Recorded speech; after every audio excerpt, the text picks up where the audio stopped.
Hola chicos, buenas tardes, ¿cómo andan?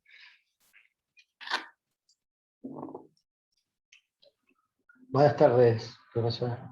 Hola Daniel, ¿cómo va? Muy bien, gracias. Bueno, ahí veo que van saludando por el chat. La idea de la clase de hoy, como les comentaba en la guía de esta semana, la idea es continuar con el cronograma de la asignatura. Nos queda un poco desfasado porque justo tenemos la semana que viene el feriado que hubiese estado bien que podamos rendir el examen ya el viernes que viene para no hacer tan extenso que nos queden estos días en el medio, pero bueno, se nos va a hacer un poquito más largo. No obstante, voy a seguir con el programa de la asignatura. La unidad número 5 no entra en el examen porque ya corresponde y está más relacionado por los temas que vamos a ver a la segunda parte de la asignatura. ¿Cómo les fue la clase anterior? ¿Tienen alguna duda? Ya sé que estuvieron viendo con Emiliano, finalizando la unidad número 4, y después hicieron práctica con él, y la idea es que hoy hagan, o finalicen, no sé si ya hicieron algo, el trabajo práctico integrador. ¿Tienen alguna duda puntual? No sé si quieren aprovechar para preguntarme algo, porque, bueno, como el viernes que viene es feriado y ya el otro viernes va a ser el día del examen. También entiendo que por ahí no se pusieron a revisar en profundidad toda la asignatura, así que no sé en qué estado se encuentran.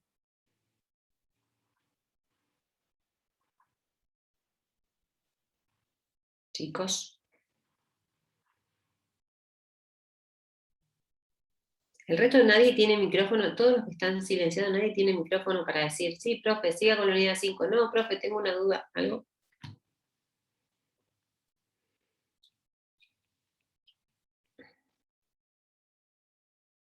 El trabajo práctico integrador está colgado en el Moodle. ¿No lo vieron? Pero eso lo van a hacer en la práctica de la tarde con Emiliano. El 3 no, ya hicieron el trabajo 4 y después es el práctico integrador. Ahí está, te lo está mandando una compañera. Bueno, entonces si no tienen dudas voy a comenzar con la unidad número 5. La unidad número 5 es una unidad muy cortita, es una unidad bastante fácil, donde lo que hace es introducir conceptos generales. La unidad número 5 se llama distribución del ingreso. Entonces, en esta unidad lo que vamos a hacer es un pequeño repaso de los mercados de factores. Después vamos a analizar los conceptos de distribución funcional y distribución personal del ingreso y cuáles son las políticas más representativas que utiliza el Estado para poder justamente lograr una distribución más equitativa entre los ciudadanos de un país. El principio básico de la distribución es que los propietarios de los factores productivos obtienen en general una renta o un valor igual al valor que añaden esos factores al proceso productivo, ¿sí? Por ejemplo, en el caso de uno de los factores productivos que habíamos visto era el factor trabajo. Entonces, los trabajadores, a cambio de ese trabajo, obtienen un salario. En el caso teníamos también el resto de los factores productivos que tenían tanto como una renta o un alquiler que percibían por los factores productivos como capital, también un salario por el caso de las habilidades empresariales y demás. Entonces, acá tenemos que distinguir dos conceptos que muchas veces, depende cómo se utilicen, se pueden confundir. El primero de ellos es el concepto de riqueza. La riqueza es el valor de aquellos activos tangibles y financieros de un país, ¿sí? Activos tangibles y financieros. Financieros implica que no siempre son tangibles, cuando en el caso de que tengamos inversiones en el mercado de capitales, muchas veces no son tangibles. Y en el caso del concepto de ingreso, hace referencia al ingreso de los propietarios de los factores de producción. es decir, aquella ganancia que obtienen por los factores de producción que ofrecen a las empresas. Entonces, ¿cuál es el asunto aquí? Tenemos que ver cuál es la distribución del ingreso de un país de acuerdo a la clasificación de distribución del ingreso, siendo funcional o personal. Y a su vez, cuáles son las políticas redistribuidas que se pueden implementar para lograr una distribución del ingreso más equitativa. Como habíamos visto, ¿se acuerdan? Esta es una diapositiva que ya vimos en las primeras clases, creo que fue en la unidad 1 específicamente, cuando comenzamos a hablar un poquito de la relación que había entre la interrelación entre el mercado de bienes y el mercado de factores. Tenemos que el mercado de factores son tanto todos aquellos factores que ofrecen, ya sea ya sea la tierra, el trabajo, el capital o las habilidades empresariales, ¿sí? Y son aquellos recursos que se utilizan para producir bienes y servicios. Entonces, para el caso del factor tierra, lo que se obtiene a cambio es una remuneración, una renta a través de ese recurso, ¿no es cierto? El alquiler de una tierra, por ejemplo. ¿Qué tenemos que destacar? Que, bueno, que son recursos de la naturaleza que pueden ser renovables y no renovables, ¿sí?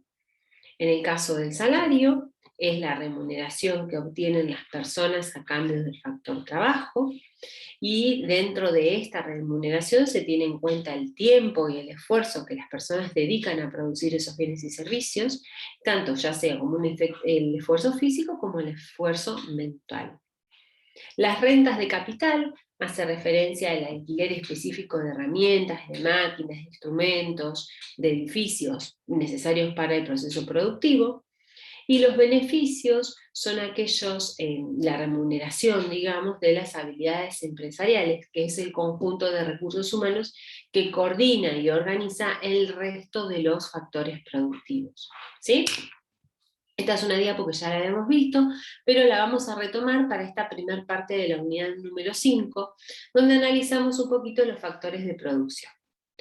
También habíamos visto específicamente que eran las familias quienes vendían los factores de producción a las empresas y que las empresas compraban a cambio compraban estos factores de producción para su proceso productivo y a cambio le otorgaban a las familias distintas rentas y los bienes y servicios producidos en sus procesos productivos, en sus empresas, a través de la elaboración de determinados productos. Y en este flujo circular del ingreso habíamos visto que circulaban, digamos, bienes tangibles como también flujos monetarios. Bien, ¿qué cuestión tenemos que destacar respecto al mercado de factores? La demanda de los factores productivos podemos decir que es una demanda derivada. ¿Alguien me puede decir o qué se les viene a la cabeza? ¿Por qué decimos que es una demanda derivada? ¿De qué puede derivar la demanda de factores? ¿Qué les parece?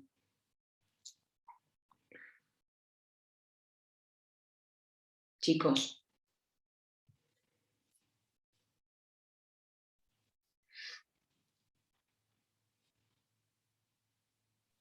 ¿Puede ser el campo? ¿Por qué del campo? De En la general, producción en estamos sí, hablando de sería, factores. ¿no? A ver, dame un ejemplo un poco más preciso. Demanda de factores. Capaz que vos estás pensando en un factor específico. ¿De qué depende ese factor?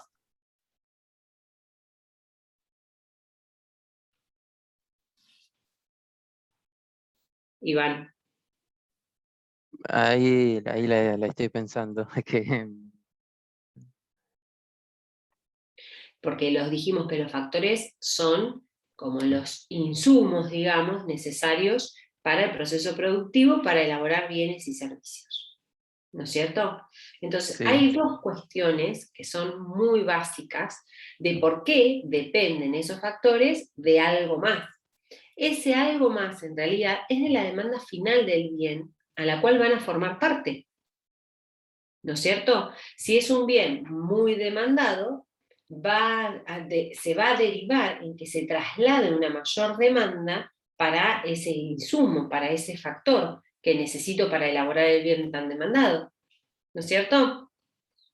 Y Sí, también va a depender de del valor que tengan los factores productivos, ¿no es cierto? De cuán necesario va a ser ese factor para el proceso productivo, de cuán indispensable sea.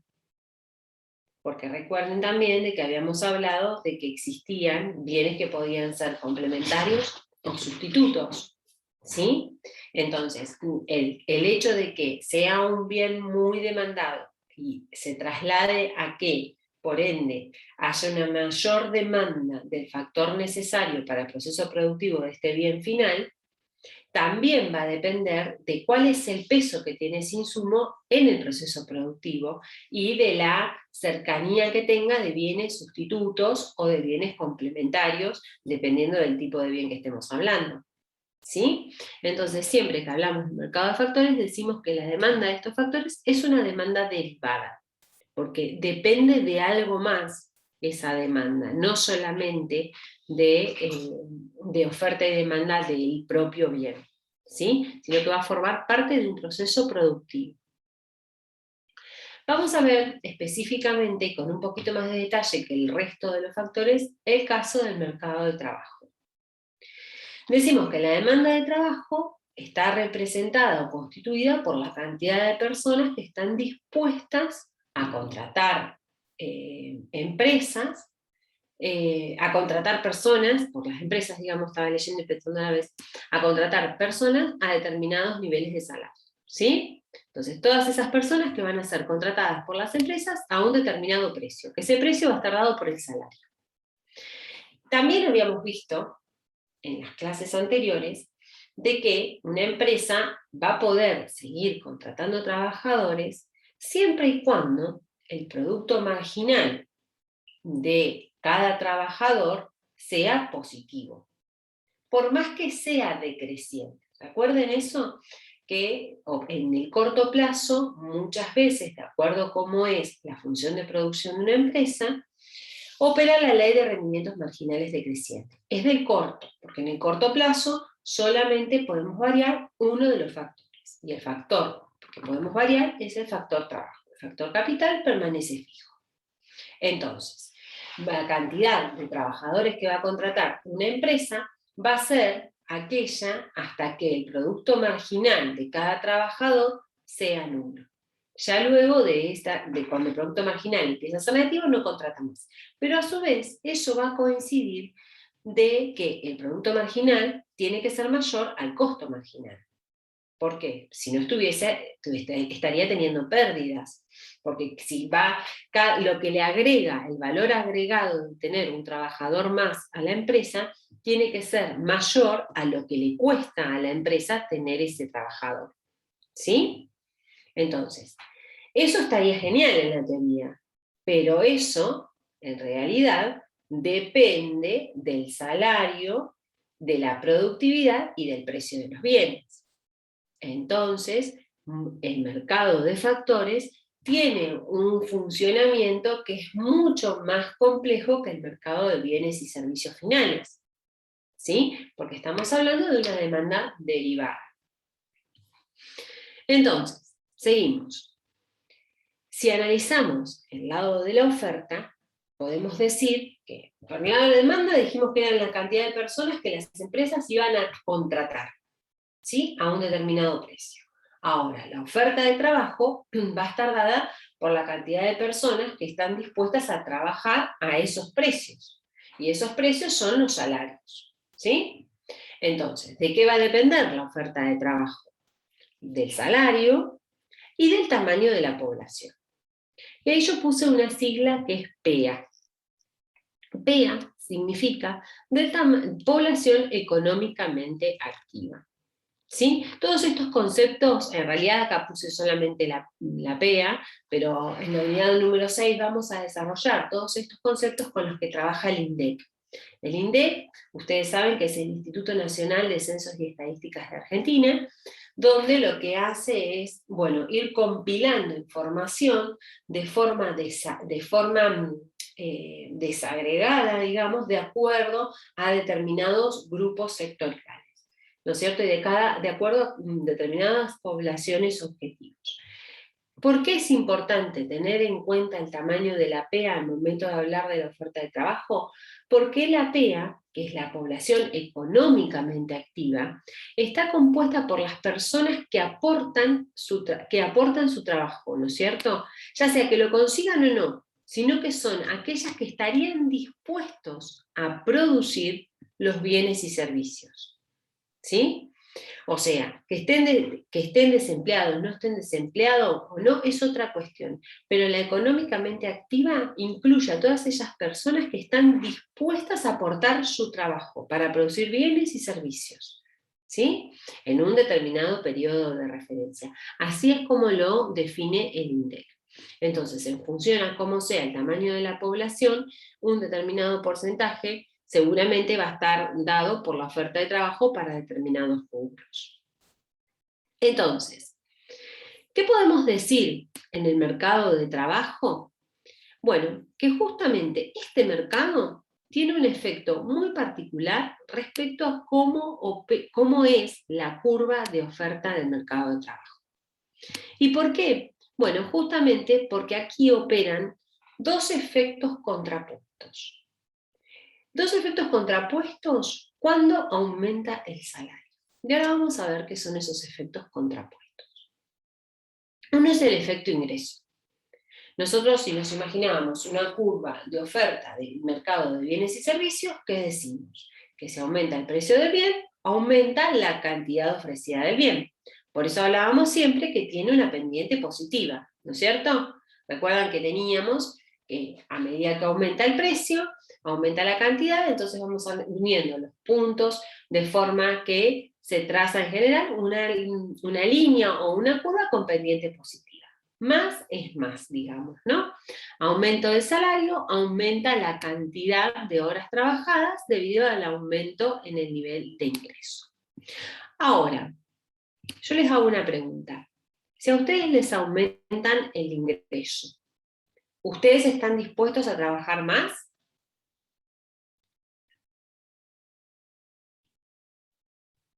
¿Alguien me contesta? No lo veo muy... Ahí dice, el aumento del salario aumenta la cantidad de horas trabajadas debido al aumento de ingreso. Sí. Pero si te aumentan el salario, o sea, a ver, lo que pasa es que depende por qué te lo aumentan también. Si te lo aumentan porque hay un ajuste por inflación como hay ahora, o sea, que se requiere que se aumente porque se tiene que ajustar por la situación inflacionaria, no hay un aumento de horas de trabajo ahí. O sea, hay un ajuste en el número nada más. Bueno, pero dejemos esa cuestión de lado. Está bien lo que vos estás diciendo, pero acá no entremos en ajustes ni nada, porque acordémonos que el tema de inflación y esto que pasa, que vemos nosotros que vivimos en Argentina, es muy puntual en Argentina. Y esto es como que vamos a analizar teoría económica básica, digamos, sin ninguna complicación. Correcto. Lo que pasa es que no entiendo por qué si me aumentan el salario, me aumentan las horas trabajadas. Es una pregunta que yo les hago a ustedes. Si, por ejemplo, vamos a suponer, como es Daniel, si vos, Daniel, ponele que haces un servicio de mantenimiento en una escuela donde trabajas 4 horas por día y cada hora te la pagan 400 pesos. ¿Estamos? Esa es una situación inicial. Ahora, la cantidad el precio de la hora aumentó a 500. Vos tenés la posibilidad de, en vez de trabajar 4, trabajar 5. Podés aceptar, porque sí, pucha, sí, me pagan re bien la hora, me están pagando 500 mangos la hora, más vale que agarro otra horita más, son unos mangos extra. Y, ay, Daniel, necesitamos también que vengas a la noche para hacer un trabajo de portería, ¿venís otra hora más? Sí, otros manguitos más. Entonces, aumenta el precio, aumenta el salario, aumenta la oferta de trabajo, porque vos vas a estar mucho más dispuesto a trabajar en ir a abrirle la puerta de un colegio de trabajo de portería a la noche, vas a estar mucho más dispuesto si te pagan 500 pesos que si te pagan 300. ¿Estamos de acuerdo hasta ahí? Correcto, correcto. Bien. Entonces hay una relación positiva entre el ingreso y la oferta de trabajo. Pero ¿qué pasa? Sigamos con este mismo ejemplo. Ay, Daniel, hay otro curso también, que vos tenés que venir en vez de las 5 horas que venías a la mañana, más las 2 que venías a la noche, un curso en el medio, no sé qué. Vos decís, bueno, pero ¿cuántas horas? Y 3 horitas más. Capaz que lo haces un tiempo, porque tenés ganas de aumentar tu ingreso, porque estás en una determinada etapa de tu vida y demás. Pero ¿lo vas a hacer toda tu vida? Que porque el precio del trabajo te parezca bien y ya tengas satisfechas tus necesidades básicas, ojo, esto es una aclaración importante, ¿vas a estar siempre a mayor precio, mayor oferta? ¿O va a llegar un punto de tu vida donde vas a decir, bueno, pero también tengo que tener unas horas, no sé, para atender a mis hijos, para poder ir al gimnasio, para dedicarme a hacer otra actividad? ¿Sí? Entonces acá lo que nosotros llamamos el efecto contrapuesto, que es el efecto sustitución. ¿Sí? El aumento del salario hace que justamente disminuzca la cantidad de horas trabajadas. ¿Por qué? Porque vos decís, y ya no necesito seguir sumando, me la están pagando bien, trabajo las horas que tenía y ya con eso ahora dedico parte de mi tiempo al ocio. ¿Se entiende? Entonces, la curva de oferta del mercado de trabajo tiene una forma como la que vemos en el gráfico. En un principio, que no es un principio, digamos, está relacionado con el tiempo, digamos, a mayor salario, mayor cantidad de horas ofrecidas, pero llega un punto donde las personas comienzan a sustituir la cantidad de horas trabajadas por ocio. Y es a partir de entonces cuando cambia la pendiente de la curva de oferta individual de trabajo. ¿Sí? Este es un efecto que en realidad está probado porque se da en la realidad donde opera tanto el efecto ingreso como el efecto sustitución. Son efectos contrapuestos que hacen que cambie la pendiente de la curva de oferta del trabajo. ¿Sí? Entonces, vamos a ver qué pasa con los desequilibrios en el mercado de trabajo. Acá volvemos a la parte de pendiente positiva normal de oferta y utilizamos el primer trámite porque siempre estamos trabajando con economías simplificadas. Entonces, si tenemos que el equilibrio de un mercado, al igual que en el mercado de factores, lo vamos a ver del mercado de bienes y servicios, lo vamos a ver en el mercado de factores, se da cuando se da en el punto de intersección entre la oferta y la demanda. Entonces tenemos la curva de oferta de trabajo y la curva de demanda de trabajo. En el punto en el cual se juntan ambas, nos daría el salario de equilibrio para este mercado de factores. ¿Sí? Y a este salario tenemos que hay una determinada cantidad de equilibrio. Es la cantidad de trabajadores que hay en este mercado. Los desequilibrios se daban cuando, al igual que en el mercado de bienes y servicios, habían precios, en este caso salarios, mayores o menores a los de equilibrio. Fíjense, vamos a trabajar con un salario de 15 pesos la hora.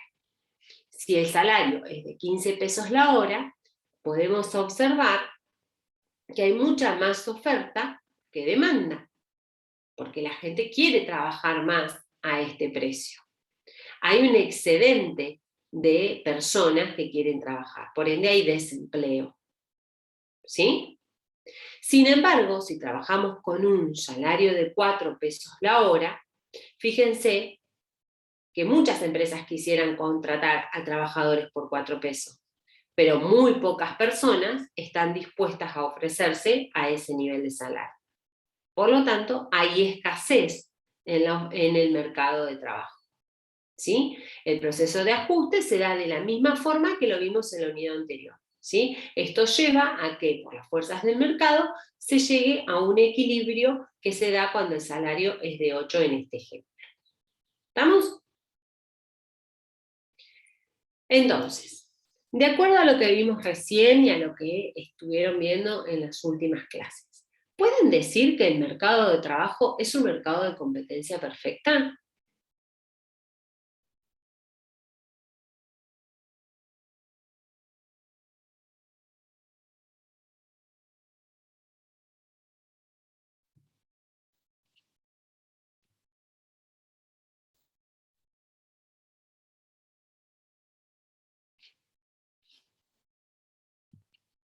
¿Qué les parece?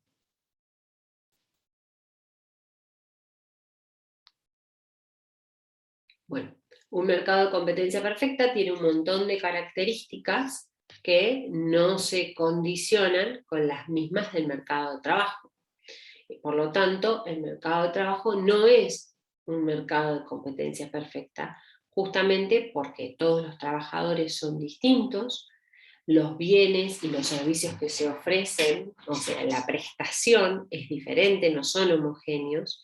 La demanda está atomizada, acá hay mucha demanda, hay demasiada demanda, que es diferente a lo que pasa en el mercado de competencia perfecta, donde se da un equilibrio de forma más armónica, y las empresas tienen un poder dominante en este caso, que justamente es el precio del trabajo, que es el poder de fijar el salario que van a pagar a sus empleados.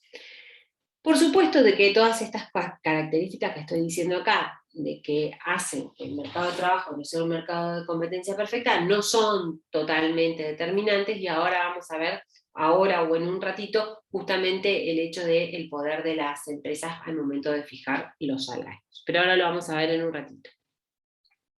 Que es justamente con el efecto que tienen los sindicatos en el mercado de trabajo. Los sindicatos en general son una organización que lo que hacen es agrupar a los trabajadores de determinados rubros con el objetivo de defender sus intereses económicos, profesionales y sociales, a fin de que cada trabajador tenga un mayor bienestar. Ese es el objetivo general de los sindicatos. Después podemos estar a favor o en contra de qué es lo que hace cada uno. Pero en general ese es el objetivo: mejorar las condiciones de vida de los trabajadores, velar por el cumplimiento de las leyes, de las normas de seguridad e higiene y demás. Pero también se encargan de establecer los salarios mínimos. Entonces, eso genera muchas veces que las imperfecciones del mercado de trabajo sean mucho más difíciles de corregir. En el caso de la imperfección de los salarios mínimos, fíjense que, a ver si puse la diapo, en el caso de los salarios mínimos sería este caso. Si en el mercado de trabajo intercede un sindicato donde dice que en realidad el precio que deben de cobrar los trabajadores, en vez de ser de 8, como sería el salario de equilibrio, consideran que tiene que ser de 10, lo que se genera es desempleo. Y esta es una de las imperfecciones que, mediante la intervención de los sindicatos, es muy difícil de subsanar mediante la intervención estatal. Y ahí comenzaríamos con un revoleo de responsabilidades sin fin, digamos. Pero bueno, la idea es introducir el concepto general de cuáles son los principales desequilibrios que se generan, por ejemplo, en el caso de los sindicatos cuando establecen salarios mínimos. Otra de las cuestiones que hacen los sindicatos es el caso de establecer cupos respecto a la oferta de trabajo. Esto se da en determinados sectores y tienen sus justificaciones de acuerdo a cada sindicato, pero lo que hacen es decir, bueno, no pueden haber tanta cantidad de trabajadores que estén atomizados, que trabajan de determinada forma, y lo que hacen es pujar para que exista una reducción de la oferta de trabajo. De esa forma, lo que generarían, por supuesto, es un aumento en el nivel de sueldos, pero a su vez generaría que la cantidad de trabajadores en el mercado sea menor. Y por lo tanto, también en función a cómo determinen que sea el salario, si continúa siendo un salario de 10 o siguen estableciendo un salario mínimo, se generarían nuevos desequilibrios en el mercado de trabajo. Bien, esas son las principales características que podemos mencionar respecto al mercado de factores, específicamente el mercado de trabajo. Analizamos un poquito cómo funciona la oferta y cómo funciona la demanda y cuáles son las principales imperfecciones. Ahora bien, otro de los factores que analizamos es el mercado de la tierra o de los recursos naturales. En general, podemos decir que la oferta del factor tierra se considera fija. Por eso se dice, fíjense que igualmente yo pongo, se considera fija, por eso es que la curva de oferta es completamente inelástica. Siempre se habla de curva de demanda y curva de oferta, por más que son rectas, ¿sí? Porque en la realidad no son ni tan rectas ni tan curvas, pero es una forma simplificada para poder explicar los principales conceptos económicos. Entonces, como la cantidad de tierra que hay, porque en general la tierra es un recurso no renovable, es una cantidad fija. Por lo cual la oferta la representamos de forma vertical, de forma inelástica, una pendiente inelástica. Y fíjense que el precio de la tierra, al cual llamamos renta, va a variar de acuerdo a la demanda que haya de ese factor. Si aumenta la demanda del factor tierra, por ende va a aumentar el precio de equilibrio del mercado de la tierra. ¿Sí? En este caso, consideramos solamente que pueden haber movimientos hacia el alza cuando la demanda se traslada hacia la derecha, o cuando cuando la demanda se reduce, se traslada hacia la izquierda, disminuye el precio de equilibrio. Bien, otro de los factores que vimos es el mercado de capitales. Cuando hablamos de mercado de capitales, podemos hacer referencia tanto al capital físico como al capital financiero. Respecto al capital físico, en general hacemos referencia a aquel stock de bienes de producción que contribuyen a la producción de los bienes y servicios, ¿sí? Son todas aquellas herramientas, maquinarias, todos aquellos capitales que insumen en la producción, que son necesarios para el proceso productivo. Entonces, los podemos dividir en categoría, aquellos que sean equipos, que incluyen los bienes de consumo duraderos, aquellos que hacen referencia a estructuras, a las fábricas, a los edificios, a los galpones y demás, y a las existencias. A las existencias haría referencia a la cantidad de bienes y servicios ya producidos que tengan en stock, que constituyen y forman parte del capital físico. Entonces, podemos decir que los stocks de capital pueden aumentar cuando una empresa hace una inversión, o bien los stocks de capital pueden disminuir a lo largo del tiempo cuando se deprecia el capital físico. Es decir, cuando la depreciación hace referencia a esa pérdida de valor, a ese desgaste del capital físico que sufre a lo largo del tiempo. ¿Sí? Entonces, cuando decimos que aumenta el stock de capital, bueno, es porque hay una cantidad determinada de stock acumulado que suponemos que en el corto plazo se va a vender, pero de momento es una inversión.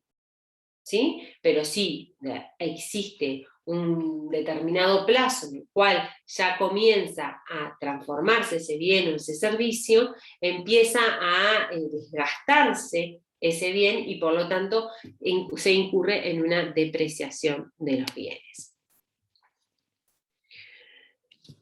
Fíjense, nosotros cuando analizamos el proceso productivo de bienes y servicios, hicimos siempre una distinción entre lo que era el corto y el largo plazo. Dijimos siempre que en el corto plazo el único factor que varía es el factor trabajo. Por lo tanto, en el caso de la cantidad de capital, en el corto plazo puede considerarse fija. Y podemos representar el mercado de capitales de corto plazo como esta línea turquesita, como la oferta de mercado de capitales, y está la demanda. Pero en el largo plazo consideramos que ya la oferta de factores, del factor capital, tiene pendiente positiva. ¿Sí? Este es un gráfico que así a simple vista, sin una explicación, no tendría sentido alguno, porque estaría mal, solamente que estoy mostrando cómo sería el equilibrio de mercado de corto plazo, en este caso donde el precio sería de 3, donde la cantidad está fija de 10, o bien un mercado de largo plazo donde la oferta de capital tiene pendiente positiva y el equilibrio de mercado se da con un precio de 1,5, supongamos, y por una cantidad de 18 unidades. ¿Estamos? Y otra de las distinciones que hacemos respecto al recién estuvimos viendo mercado de capitales, y este gráfico corresponde al capital físico. Cuando hablamos de mercado de capitales puede ser capital físico o capital financiero. Respecto al pago de capital financiero, se realiza mediante la tasa de interés. ¿Sí? La tasa de interés es el precio del dinero. Si yo tengo una determinada cantidad de dinero y la quiero invertir, puedo decir, bueno, a ver, ¿cuál es el precio que me vas a dar por este dinero? ¿No es cierto? ¿Cuánto me vas a dar por esto? Yo te lo presto un tiempo, ¿y cuánto me das vos a cambio? Eso es lo que nosotros llamamos comúnmente la tasa de interés. ¿Qué es la diferencia que tenemos que tener en cuenta? Bueno, que son distintas tasas de interés en función a si estemos incorporando o no el efecto de la inflación. Si estamos hablando de un tipo de interés nominal, es el tanto por ciento que expresa el valor del costo total del dinero en una operación de préstamo, de rentabilidad o lo que fuera, en una operación concreta, ahorro o inversión, ¿sí? Un tanto por ciento. Ahora, si queremos analizar cuál es la tasa de interés real, lo que hacemos es restarle la tasa de inflación a la tasa de interés nominal. ¿Por qué hacemos eso? Bueno, acá abajo está la explicación. Dice, es decir, una parte de los intereses que se pagan por un préstamo o se perciben por un depósito va a estar destinada a compensar la pérdida de poder adquisitivo, ¿no es cierto? Porque hay una pérdida del valor del dinero en el tiempo. Y por lo tanto, no constituye realmente ni un costo ni un rendimiento. Por eso muchas veces hablamos de la tasa de interés real, que es cuando le restamos el efecto de inflación a la tasa de interés nominal. ¿Alguna duda?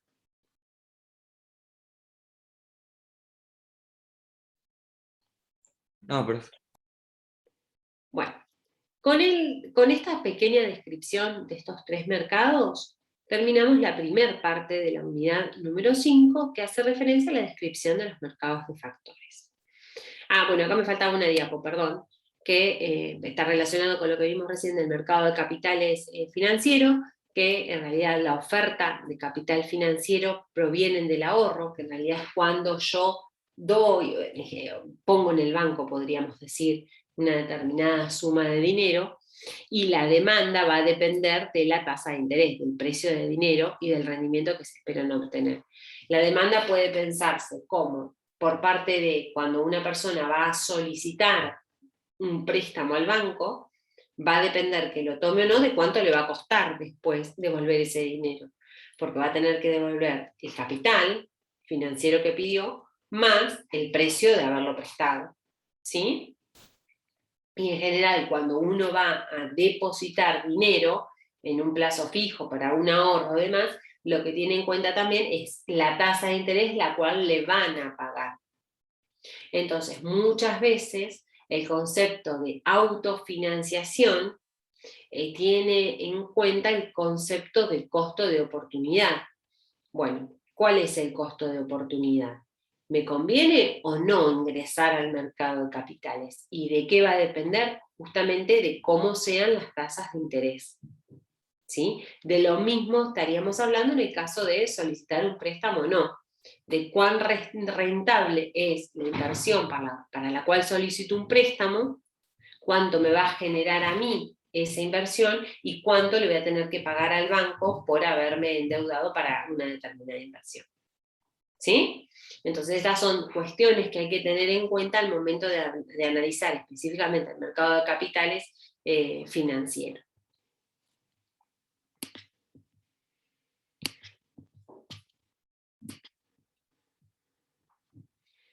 Bien, como les había comentado en un principio de la clase, esta clase se llama, esta unidad se llama distribución del ingreso. La distribución del ingreso tiene dos clasificaciones, que es la distribución funcional y la distribución personal.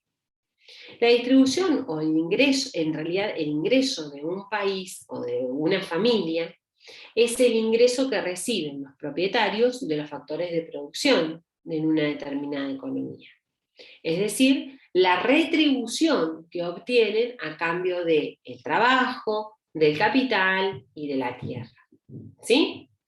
Entonces, hacemos dos distinciones muy importantes. La primera de ellas es la distribución funcional, que hace referencia a cómo se distribuye ese ingreso que reciben cada una de las familias entre los factores de la producción. Entonces, esta distribución se determina en el mercado a través de la oferta y la demanda de los factores productivos. En cambio, la distribución personal o familiar hace referencia a cómo se desagrega el ingreso de acuerdo con lo que percibe cada familia o cada persona, independientemente de dónde provenga, independientemente de cuál sea el factor productivo que le está dando ese ingreso. ¿Sí? Vuelvo a repetir por las dudas. Tenemos la distribución funcional, que hace referencia a cómo se distribuye el ingreso entre todos los factores de producción. ¿Sí? Entre los factores de producción. Y la personal es cómo la familia desagrega ese ingreso sin tener en cuenta de dónde proviene. ¿Vamos? Ambas distribuciones son importantes y vamos a ver por qué. Fíjense, acá hay un grafiquito que nos muestra la participación de la distribución funcional. Así a simple vista pueden decir, ¿y esto qué significa?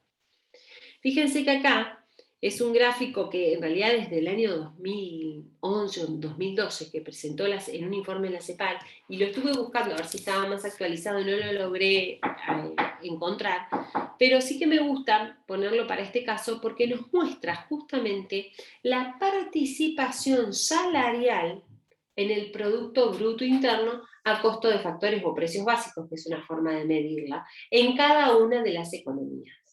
¿Sí? Fíjense que acá nos está representando qué porcentaje del Producto Bruto Interno, que es una de las formas, el PBI ya lo vamos a desarrollar bien en la unidad que viene, pero qué porcentaje del precio del factor trabajo está constituido cuánto pesa en el PBI.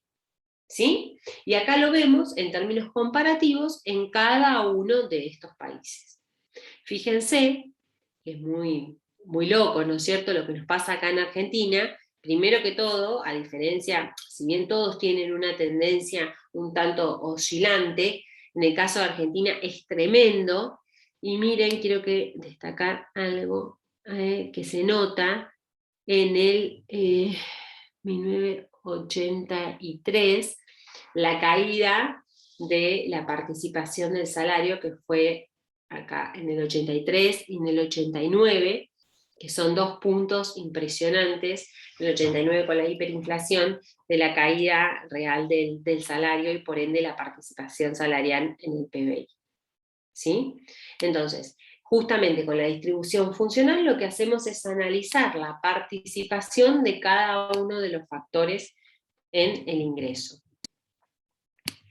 Y cuando hablamos de la distribución personal, dijimos que se desagregaba el ingreso de acuerdo a lo que percibe cada familia o cada persona con independencia del lugar de donde los reciben, ¿no es cierto? Porque puede suceder de que una familia reciba un ingreso mensual de, no sé, 100.000 pesos al mes. Bueno, pero todos esos 100.000 pesos, ¿son del salario del jefe de hogar?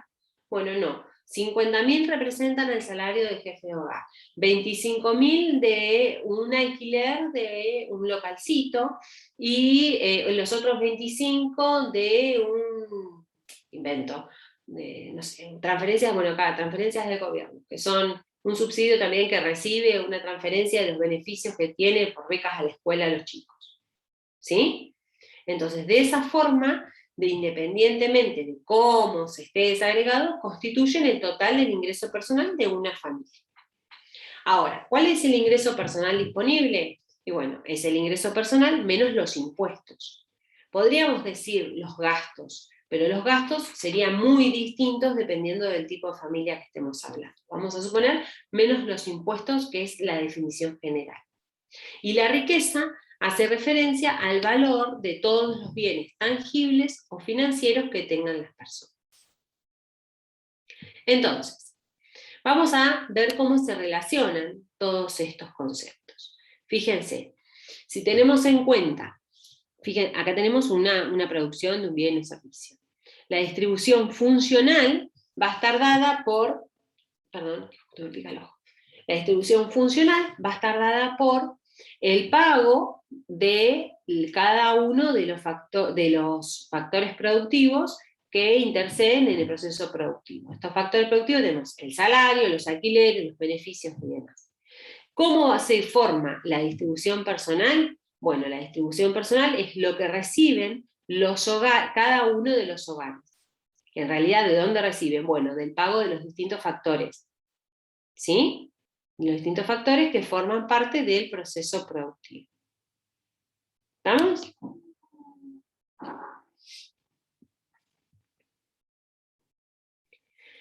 Bien, ¿alguna duda? ¿Alguien tiene alguna duda hasta aquí?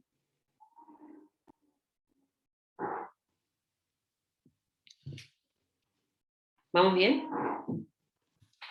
Sí, profe, vamos bien. Bien. Y ahora, otro de los conceptos que vamos a introducir para poder medir la distribución personal del ingreso es el concepto de la curva de Lorenz. La curva de Lorenz es una recta que lo que hace es medir la igualdad absoluta en la economía de un país. Fíjense, ¿por qué digo que esto es de esta forma? En realidad lo que hace es comparar a la igualdad absoluta con los términos reales. Porque lo que hace es medir la variación de los ingresos entre las familias. En este caso, me expresé mal recién cuando dije mide la igualdad absoluta. En este caso, el que puse es un ejemplo de igualdad absoluta, ¿sí? Porque en este caso lo que hace es medir, bueno, el 20% de la población recibe el 20% de los ingresos de un país. Entonces, marcaríamos un puntito aquí. El 40% de la población recibe el 40% de los ingresos de un país. El 60% de la población recibe el 60% de los ingresos del país. El 80% de los ingresos es concentrado por el 80% de la población. Y lo mismo para el 100%. De esta forma, si unimos los puntos, podemos decir que tendríamos una economía totalmente igualitaria, ¿sí? Donde hay una igualdad absoluta, ¿sí? Donde se concentra el 20% de la población, 20% de los ingresos. Es muy difícil que esto sea así en realidad. Pero este es el término, o sea, es necesario tener un ideal para poder comparar con lo real. Entonces, antes de pasar a ver el concepto específico de la curva de Lorenz, que si bien ahí ya vimos en términos generales qué es lo que quiere relacionar, que es porcentaje de población con porcentajes de ingresos obtenidos, vamos a hacer un pequeño ejercicio. A ver, si tenemos dos personas en un país, un obrero que gana 7.500 pesos por mes y un empresario que también gana 7.500 pesos por mes. ¿Cuál es el ingreso promedio?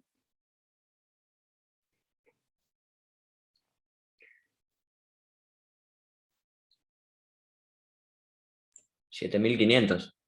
7.500, ¿no es cierto? Los dos ganan lo mismo, así que sumamos los dos, dividimos 2 y nos da 7.500. Ahora, si ahora suponemos que el obrero gana 3.000 pesos y el empresario gana 12.000, ¿cuál es el ingreso promedio? 7.500 también. 7.500.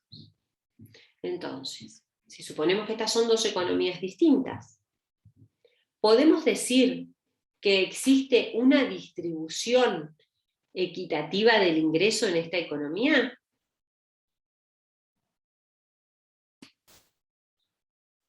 No, en la segunda no. En la segunda no, ¿no es cierto? A pesar que uno muchas veces contempla en general el ingreso promedio de la población. Y sin embargo, en este caso tendríamos que tener en cuenta cuál es la distribución del ingreso personal que tiene esta economía. ¿No es cierto? Fíjense que en el segundo caso es mucho más inequitativa que en el primer caso. Ahora bien, vamos a ver qué pasa. Si suponemos ahora que tenemos 5 personas en un país con sus respectivos ingresos, una situación inicial A.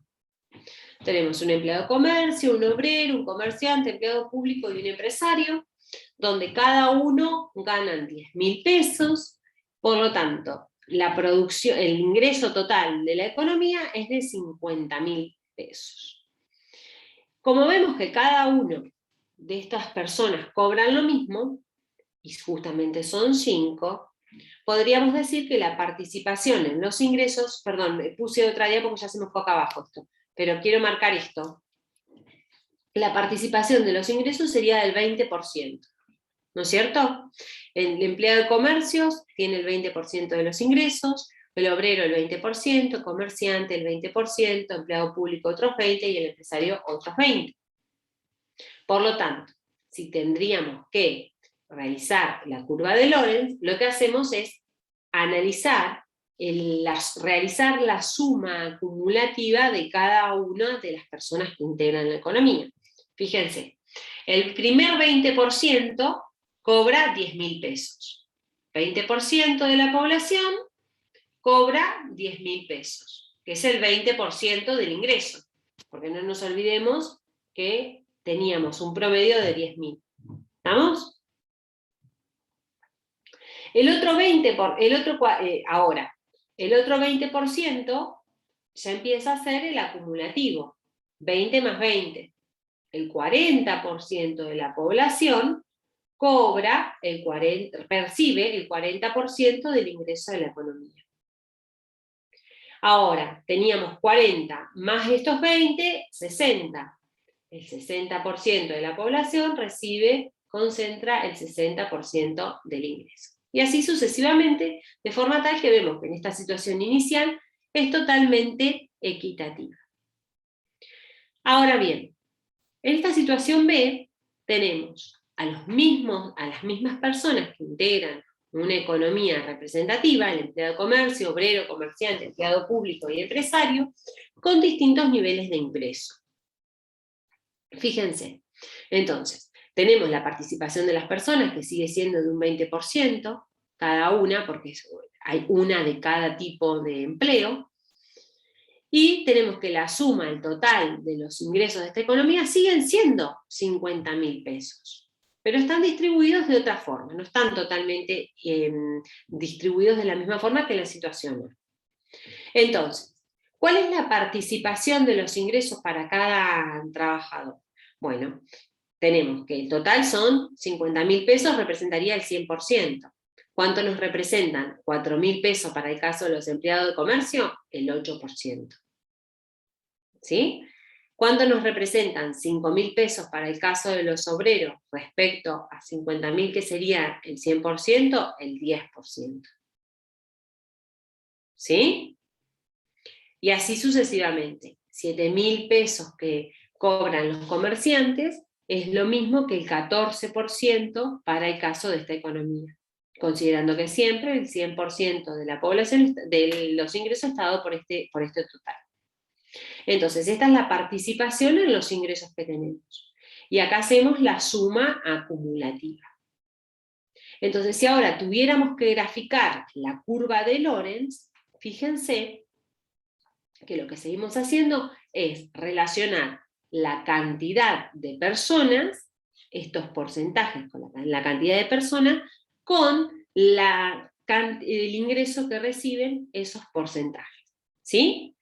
En ese caso, fíjense que si queremos hacer la curva de Lorenz, ya deja de ser una línea recta como la línea turquesa, que era la del caso A. Si empezamos a dibujar esto que tenemos, el 20% estaría dado por el 8, tendríamos un puntito acá, el 40% estaría dado por el 18%, un puntito acá, el 60% estaría dado por el 32%, sería un puntito aquí, y así sucesivamente trazamos la curva de Lorenz, que es esta línea azulcita, que representa la distribución del ingreso de la situación B. ¿Sí? En este caso vemos cómo se distribuye el ingreso en una economía simplificada de 5 personas. Entonces, a simple vista lo que podemos decir es que la situación A es equitativa y en cambio en la situación B existe un cierto grado de desigualdad entre las personas de esa economía. ¿Sí? Entonces, pero bueno, nada, acá estamos viendo que existe una desigualdad. ¿Qué es lo que tenemos que analizar para poder sacar más información de la curva de Lorenz? Deberíamos analizar cómo está conformada este área. Me voy a volver. Es todo este área. ¿No es cierto? Cuanto más grande sea esta diferencia, cuanto más panzona sea la curva de Lorenz, mayor va a ser la desigualdad. ¿Sí? Y cuanto más chiquita sea la curva de Lorenz, más cerca va a estar de que sea una economía totalmente igualitaria, que haya una correcta distribución del ingreso. Entonces, para eso lo que hacemos es recurrir al cálculo del coeficiente de Gini. En el coeficiente de Gini lo que hace es medir el área que hay entre la recta de igualdad de la curva de Lorenz, que es la igualdad absoluta, y la curva que se obtiene de cada una de las economías. Entonces, todo lo que vemos pintadito de naranja acá, nos estaría diciendo, nos estaría dando el coeficiente de Gini, y lo que podemos observar es que ese coeficiente de Gini va a variar entre 0 y 1. Es decir, si el coeficiente de Gini es 0, implica que no hay desigualdad. Y cuanto más cerca a 1 sea, implica que es una economía muy desigual. ¿Sí? Es entre 0 y 1. Nos está dando el porcentaje de desigualdad en la población que uno esté analizando. Fíjense siempre que las variables que analizamos es población e ingreso. ¿Sí? Vemos cómo determinado porcentaje de la población concentra un determinado porcentaje de ingreso. Entonces, fíjense en estos casos. Decíamos que el coeficiente de Gini está calculado por la diferencia entre la curva de Lorenz y la ideal y la real, ¿no es cierto? En el caso, vamos a analizar cómo se interpretaría. En el caso del punto 1, nos estaría diciendo que el 60% de la población, cada aquí, concentra el 60% del ingreso. En el caso del punto 2, el 60% de la población concentra el 40% del ingreso. Y en el punto 3, el 60% de la población concentra el 20% de los ingresos. Fíjense que a medida que nos alejamos de la curva de Lorenz ideal, de igualdad absoluta, estamos hablando de que estamos en economías más desiguales. Acá hay un mapita que me gusta ponerlo, porque es un mapa que hace todos los años en Banco Mundial, donde muestra el índice de Gini para todo el mundo. Y la escala está representada por aquellos países que están pintados de más claritos, son aquellos que representan economías más equitativas, más igualitarias, y aquellos que están pintados de azul más oscuro son los que presentan una mayor diferencia en las distribuciones del ingreso. Y los que están pintaditos en grises son con los cuales no se tiene información respecto a cómo es la distribución del ingreso. Fíjense, en el caso de Argentina, que nosotros estamos entre un 45,5 y 50% de coeficiente de Gini, por lo que nos dice que la mitad de la población se encuentra, o sea, la mitad de la población se encuentra de forma que está mal, tiene una mala distribución del ingreso, podríamos decir. Y acá también esta es información bajada del Banco Mundial, donde lo que hacemos es, bueno, acá les puse los datos que se tenían para el caso de Argentina, de cómo es el PBI en millones de dólares, el PBI per cápita, el crecimiento del PBI, y para que vean que el coeficiente de Gini es un índice muy utilizado, y si lo comparamos con otros países, bueno, estamos siempre en la media, digamos, entre un 40 y un 50% es el coeficiente de Gini. Por supuesto que, por ejemplo, si nos comparamos contra Sudáfrica, estamos mucho mejor, pero estamos mucho peor si en el caso que nos comparemos con Alemania, donde vemos que el coeficiente de Gini es mucho más chiquitito, ¿sí? Donde hay una distribución del ingreso mucho más pareja. Bien, ¿alguna duda hasta acá? No, profe. Bien, No. teniendo en cuenta entonces lo que vimos hasta ahora y de la importancia de la distribución del ingreso, ya sea de la distribución personal como funcional del ingreso, vimos la principal herramienta para poder medir la distribución del ingreso. Ahora lo que se tiene que tener en cuenta es, bueno, ¿qué es la política distributiva? La política distributiva en realidad son todas aquellas medidas del gobierno que tienen como propósito modificar la distribución de los ingresos de forma tal que la distribución de los ingresos sea más equitativa, que sea más igualitaria para todos los ciudadanos, ¿sí? De eso se basa la política de distributiva o de distribución, ¿sí? De forma de lograr un mejor nivel de equidad. Entonces, este cuadrito, recuerdan que lo habíamos visto, donde analizamos al principio de la clase la participación de las familias que le daban a las empresas los factores productivos y las empresas le daban a la familia los bienes y servicios elaborados y también le pagaban a cambio de esos factores productivos, a través de la renta o del salario. Y ahora lo que hacemos es destacar la participación del Estado para poder lograr e intervenir mediante las políticas redistributivas. ¿Cómo interviene el Estado? Bueno, primero captando impuestos por parte de las familias y por parte de las empresas. Y luego, esos impuestos vuelven, se supone, de alguna forma hacia estos sectores. Para las familias, a través de lo que el Estado llama transferencias, y para las empresas, a través de subvenciones. ¿Sí? Y ahora vamos a ver qué significan cada uno de estos conceptos en detalle. Los principales instrumentos con los cuales cuenta el Estado para poder hacer políticas distributivas es el primero, el sistema impositivo. El sistema impositivo es a través de los impuestos que le cobra a cada uno de los sectores. Y estos impuestos los podemos clasificar en impuestos directos o indirectos.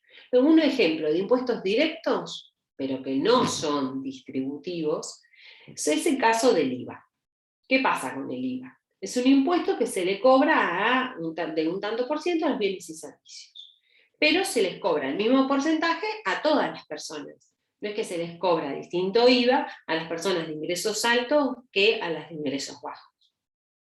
Y otro caso de impuestos indirectos es el caso de los impuestos patrimoniales.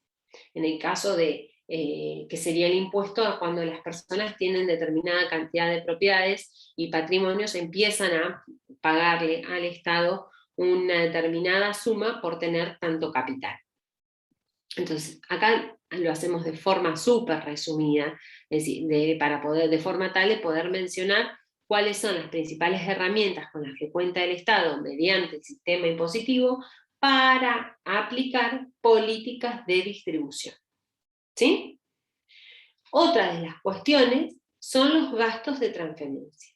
Los gastos de transferencia es cómo, mediante el Estado, a través de subvenciones y transferencias, le otorga algo a las familias y a las empresas. Fíjense, subvenciones habíamos dicho que son los pagos que realiza el Estado a las empresas, a través de programas específicos, de beneficios, de subsidios, de lo que sea. Una subvención es en términos generales.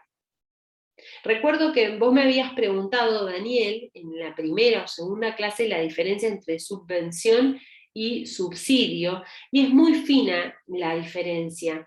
Yo te había dicho que dependía de algo del factor tiempo, y en realidad la subvención es más general que un subsidio. Una subvención incluye cualquier tipo de beneficio específico, y un subsidio es económico. ¿Sí? Y en el caso de las transferencias es cuando el Estado realiza determinados pagos a las familias, que esos pagos no son frutos, digamos, de las actividades productivas. Es cuando realizan pagos de transferencia cuando hay, por ejemplo, becas hacia los estudiantes, subsidios de desempleo, pensiones y demás. Son pagos que realiza el Estado a las familias que no resultan de la actividad productiva. Y otra intervención que puede realizar el Estado para poder lograr una mejor política de distribución es el caso de la intervención directa, que es cuando establece la exigencia de que exista un salario mínimo vital y móvil, ¿sí? Que les permita a las personas poder satisfacer las necesidades básicas. Bien. Bueno, con esto terminamos la unidad 5. ¿Alguien tiene alguna duda? Por ahí es mucha información de golpe. Tienen tiempo para procesarla y preguntar cuando quieran.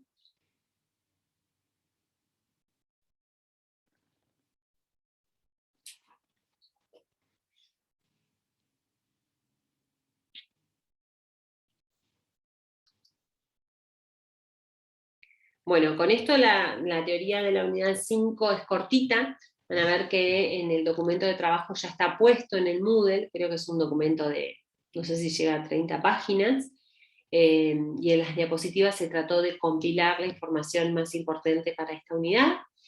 Si tienen alguna duda me la pueden consultar ahora, y si no, luego a la tarde con Emiliano van a resolver el trabajo práctico integrador, donde con ese trabajo práctico integrador ya quedarían cerraditos todos los temas que son necesarios para el primer parcial. ¿Estamos? Bueno, chicos, nos vemos la próxima. Bueno, profe, muchas gracias. De Hasta luego, nada. profe, gracias. Chau, chau. Profesora, una pregunta. ¿Sí? El integrador, el trabajo, lo vamos a hacer hoy a la tarde con... Sí, no sé si lo van a llegar a resolver todo. Si quieren haciéndolo ustedes, lo pueden ir haciendo y después corrigen. Algo así va a ser el primer parcial, ¿no? Mira, te soy sincera, todavía no le estoy dando un poco de vuelta a la forma en que lo voy a tomar el primer parcial. Porque Claro, quería saber va a ser cómo iba a online. ser la modalidad. Va a ser online, con seguridad va a ser online, y en el momento que se tiene que realizar, a pesar que sea online, va a ser en el horario de clase. Eso con seguridad. Pero a ver, ¿cómo va a ser? Si va a ser multiple choice, verdadero o falso, a desarrollar y demás, todavía no lo hice completo. Tengo algunas preguntas de temas específicos que sí sé que quiero tomar y cómo los voy a tomar, pero no tengo todo el parcial cerrado. Así que bueno, nada. Pero bueno, siempre tengan en cuenta que las preguntas que se hicieron a lo largo del cuatrimestre, ya sean en las actividades evaluatorias, como lo que vamos charlando en clase, siempre alguna cosita entra en el parcial de forma muy facilita de que se pueda corroborar de que participaron en las actividades evaluatorias y que estuvieron pendientes de la evolución de la asignatura. ¿Sí? Ah, ok. Bueno, muchas gracias. De nada, nos vemos, chau, Profe, chau. ¿Sí? ¿y el horario cuál sería más o menos? El horario de clase entre las 2 y las 4, Ok, pero, perfecto. pero no creo que dure 2 horas, ¿eh? Ok, No creo que dure 2 horas. No sé si vamos, seguramente sea la primera hora de clase. Vamos a ver en función a cuán largo quede el examen. bueno, perfecto, profe, gracias. De nada, nos vemos, chau, chau. Adiós. Chao.